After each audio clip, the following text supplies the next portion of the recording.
From Stewart, should the Broncos trade down and go take Christian Barmore? I definitely don't like the idea of Barmore at number 10 overall. That is way too early for me, or from 9, or just top 10 in general.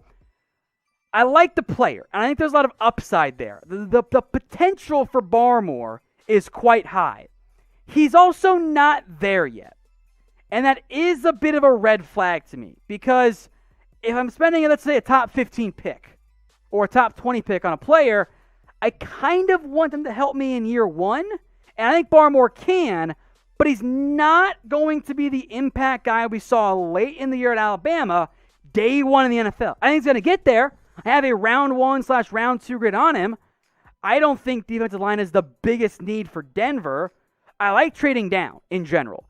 So if you trade down and you pair Barmore with a Shelby Harris, a Draymond Jones, a McTelvin Agim, and other guys, that could be fine. I wonder, though, if Denver looks for a bigger run-stopping defensive tackle later on in the NFL draft.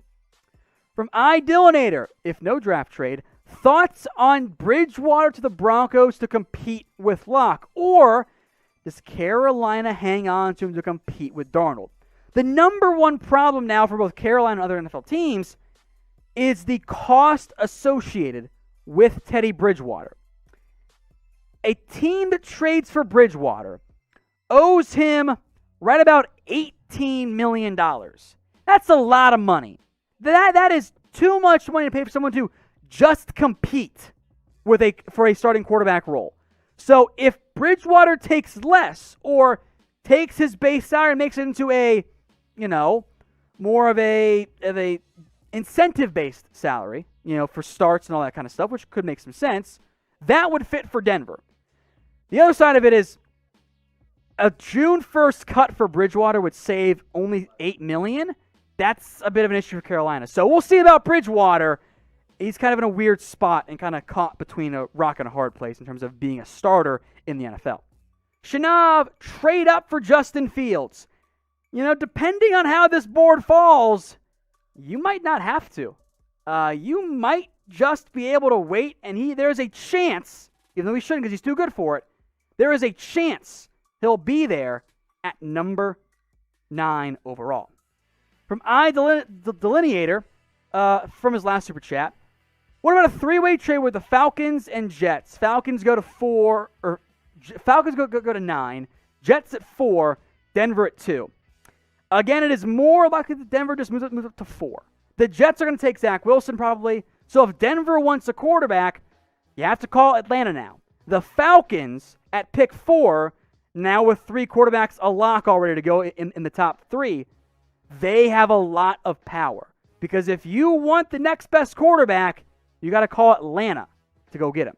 So go ahead and spam the comments. I want you to shout out your city. Let me know where you guys are watching from. We know we have a lot of different viewers here at Chat Sports, and we know we get people far and wide. And you know what, man? I always appreciate the amount of people we get here watching our shows. We get people in different countries as well. So what I want you to do is shout out your city. And then when you're shouting out your city, now I can see where you guys are watching from. But this is what I want you to do. Go ahead and download the Newsbreak app. So I don't care where you guys are watching. We got people in Dallas, Detroit, Charlotte, Las Vegas. I'm looking at the live chat right now. Whatever your city is, go download the Newsbreak app. That way you can stay up to date on the latest news, what's going on with weather. I mean, for us right now in Dallas, Texas, there's a tornado warning. You know how I found that out? The Newsbreak app. Go to chatsports.com/Newsbreak. Download the app. That way you're staying up to date on everything going on. If you want to know what's going on in pop culture, you got that as well. Looking for some cool places to eat, that's there as well. Even more sports content. That's not just Chat Sports. If you want even more sports content from us, we're also on the Newsbreak app. So go to chatsports.com/Newsbreak. I promise y'all, it is your one-stop shop for everything going on in your city. And again, it doesn't matter what city you're in. It doesn't matter what your zip code is. Newsbreak is an awesome app to be able to have. So one more time, you got to go to chatsports.com/Newsbreak. You have to use that link. That way we get credit. So I'm just being honest with you. I'm trying to be transparent. It helps us out when you use that link. Local news and weather, politics, food, pop culture, sports content. And if you want to find more sports from us, all you got to do, download the app, look in that search bar, type in Cowboys report, Raiders report, 49ers report, whatever your favorite team is, look it up in that search bar, and I guarantee you'll like what you get. From iDillinator, for you and producer Sam, if there's any chance the Jets would trade back from 2 to 9, would you make that expensive move as the Broncos could go up and take Wilson? Well, I would normally let producer Sam answer this one, but in light of the Sam Darnold trade to the Carolina Panthers, that dream is dead. There is not going to be a Jets trading down from 2 to 9. Like, with the Sam Darnold trade, the Jets are going to stand pat at 2, and they will take probably Zach Wilson. So there is no chance of that. The Jets are going quarterback with the second overall pick. From Taruko Shao, should the Broncos select Patrick Surtain, Parsons, or whatever is left at quarterback? If whatever is left at quarterback does not include Mac Jones, and it is either Justin Fields or Trey Lance, give me the quarterback.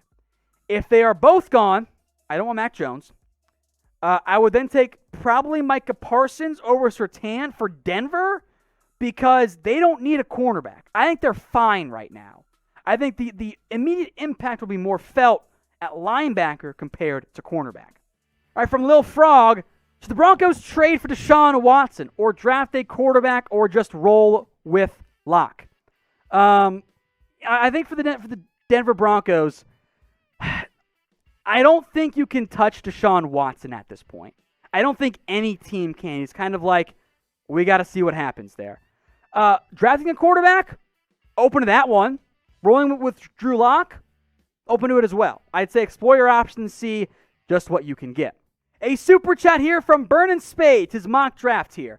Lawrence 1, Wilson 2, Fields 3, Pitts 4, Chase 5, Waddle 6, Smith at 7, Sewell at 8, Surtain at 9, and Pay at 10. I hate the number 10 pick. If the Cowboys draft Kwity Paye at 10, just fade me now. I hate that idea. Otherwise, a good mock draft. From Jake F., where do the quarterbacks go after the Darnold trade? Good question. Quarterbacks go 1, 2, 3. Let's say it's Mac Jones at 3. Falcons go quarterback at 4. I think Denver's going to have their chance for a quarterback at 9. If Jones does not go 9, or does not go 3, New England could move up to go get their quarterback as well. Question for you guys now. Who has had the best offseason so far? Let me know what you guys think in the comments section. If you get the ad break here on YouTube, scroll on down and get your votes in. From Ray Martinez, biggest jump in first-round prospect right now. Where does he go? From the conversations in the past month, the media, myself included, have caught up on Jamin Davis, the linebacker from Kentucky. I think he goes round 1. Probably not top 15, top 25, top 20. That could be in play. So keep an eye out on Jamin Davis from Kentucky, a linebacker.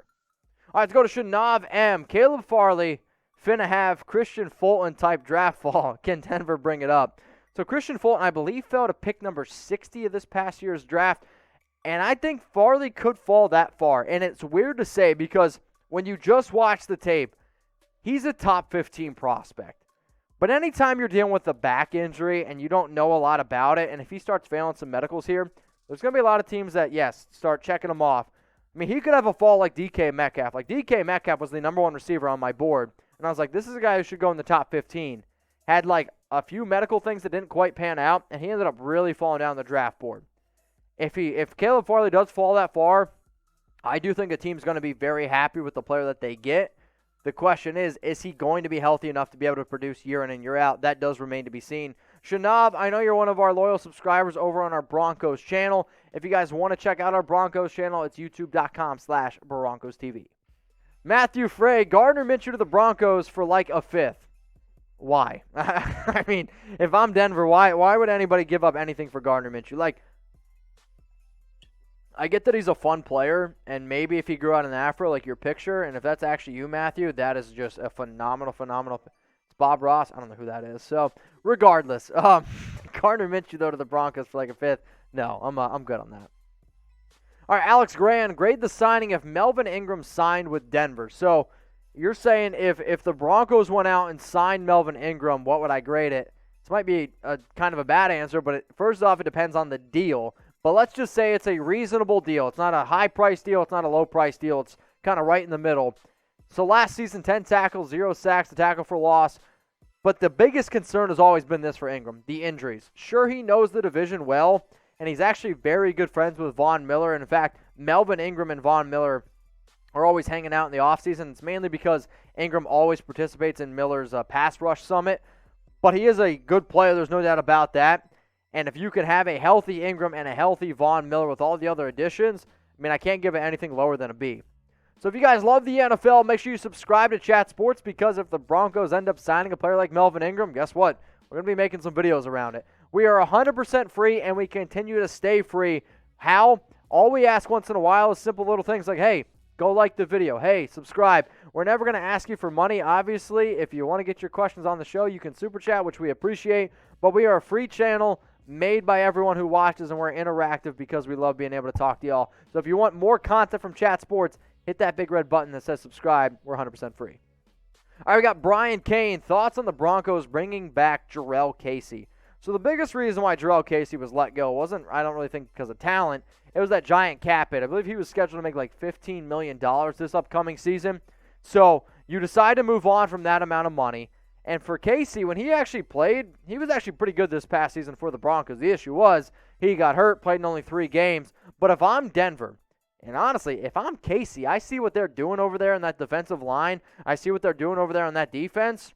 I take a 1 year, I take a prove-it deal in a year that the cap is a little bit down. And if I can stay healthy, I get that I'm 31 years old, but that defense is going to be talented. You have a very good year at age 31, and then you go and sign a 2-year contract right off into the sunset on a big deal. Jarrell Casey is a talented player. He just got hurt last year. So, yeah, I do actually think I like it, and I think it makes some sense. Next one's coming in from D-Man Dooney. Fields to the Niners. Broncos swap picks with the Lions. Broncos giving up their second and draft Lance. Does Sam accept? So let me know. Sam's going to turn on his mic. For all you that don't know, Sam is producing the show, so the voice that you're about to hear is producer Sam.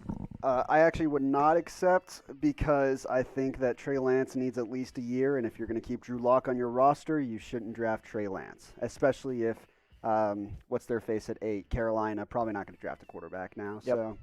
Okay, so that was Sam. Go give him some love on Twitter. He is at SamBrownCS. He also runs our Bronco show, D-Man Dooney. I love the question.